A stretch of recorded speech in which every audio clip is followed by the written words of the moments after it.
Remaining vigilant and prepared for war. The largest bilateral military exercise ever conducted between the United States and Australia, Operation Talisman Sabre, is now underway down under. The goal of the 35,000 participants from 19 nations is to uphold a free and open Indo-Pacific.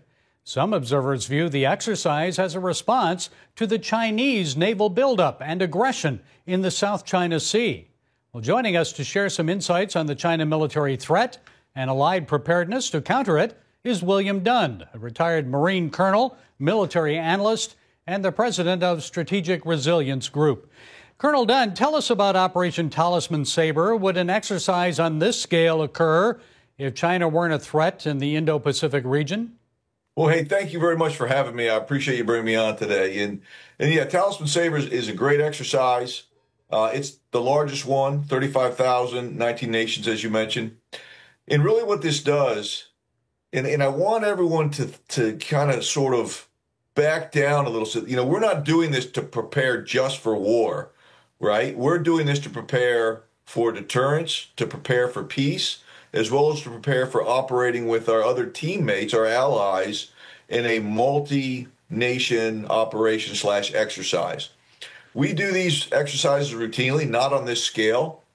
And the reason why we do them is simply to bring all of these forces together so that we learn and we train and we operate just like we are if we go to war.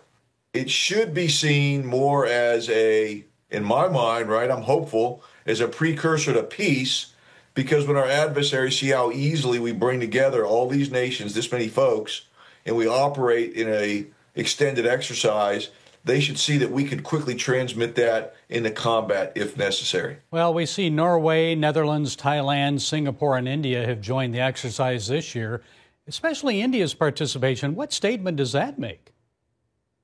That's an interesting statement.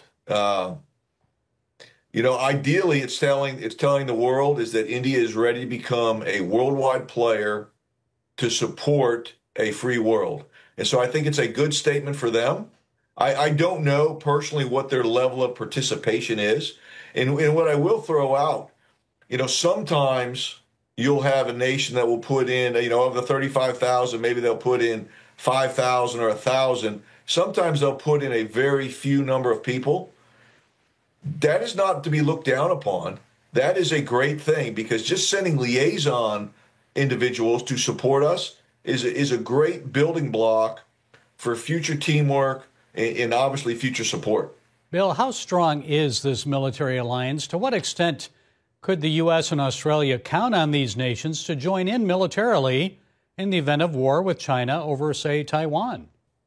We know our friends in the UK will be there wherever we go. I'm confident of that. What every nation, in my mind, will look at is what is required for their vital interest. There are some that will definitely come with us. I wouldn't put a guarantee that everybody would come.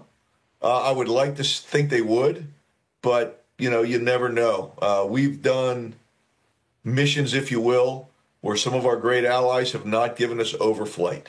So we've had to fly around their countries because they don't want to be seen as supporting a mission, specifically in the Middle East, a mission of the U.S. against a Middle Eastern partner. So, ideally what this does, it strengthens our relationship when we're talking military to military personnel, very often at our level, at the, general officer level, at the colonel level, or at the staff NCO level. The team and the people we're working with would support each other to death, if you will. We could rely on them. But the country and the civilian leadership of their country is going to depend who's actually going to come to fight when the bullets start flying. And half a world away in Istanbul, Iran is holding talks with the British, French, and Germans. They're still insisting they'll rebuild their nuclear facilities. How likely would you say it is that the U.S. and Israel may have to bomb them again? Are we looking at peace on the verge of breaking out in the Middle East, or is a regional war coming? If Iran pursues a nuclear weapon, again, I fully expect additional strikes. Period. And we as American citizens should demand that of our president and our military. We should demand that. not for Israel's sake, if you will, right? We should demand that for the protection of our families, our children, and the future generations of America. All Americans should demand and agree that Iran can never have a nuclear weapon because they promised to destroy Israel and the United States. So if that happens and they decide to do it again, I fully expect additional strikes. We, from everything I've seen, prevented regime change or helped prevent regime change because Israel, I think, had a plan for that. And President Trump, at least open source, has said that he wanted that not to happen. I agree with that. Regime change in a place like Iran could cause a humanitarian disaster for 40 million people. It could be terrible. And we're not ready, and we should not be ready or want to go in and fix that. Stability in the region, temporary at best. Okay, Colonel William Dunn, thank you for sharing your insights today. We appreciate it. Well, thank you so much for having me, and you have a wonderful day.